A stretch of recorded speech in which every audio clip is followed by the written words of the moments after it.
এর আগে কখনোই বাংলাদেশে আসেননি অ্যাডাম আব্বাস। প্রথমবার বাংলার মাটিতে আসলেন ফুটবলের টানে। আর বাংলার মাটির গন্ধটা তিনি পেয়েছেন মায়ের কাছ থেকে। লাল সবুজের এই দেশের ফুটবল ফ্যানরাও যে বিশ্বের অন্যতম সেরা, এমন ফ্যানদের সামনে ফুটবল খেলার তীব্র ইচ্ছাটাও ছিল অ্যাডামের। বাংলাদেশের খুবই ভালো একটা ফ্যান বেজ আছে, তাদের প্রশংসা করতেই হবে। আমি ফুটবল খেলাটা ভালোবাসি, তাই এখানে খেলতে এসে অনেক এক্সাইটেড এবং আমার জন্য সম্মানের। বাংলাদেশকে বেছে নেয়ার কারণ অবশ্যই এটা আমার মায়ের দেশ, তারাও সবাই গর্বিত। আমি এখন শুধু খেলতে চাই।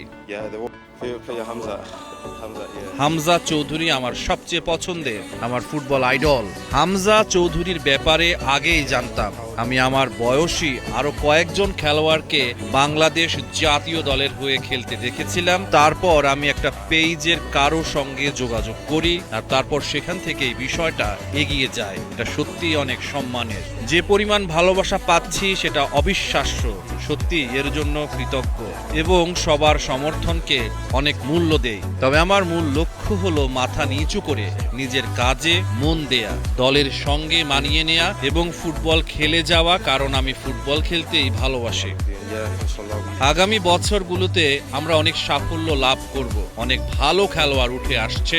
সবাই একজোট থাকলে সামনের দিনগুলোতে ভালো কিছু হবে। এএফসির যোগ্যতা অর্জন করতে সর্বোচ্চ চেষ্টা করব।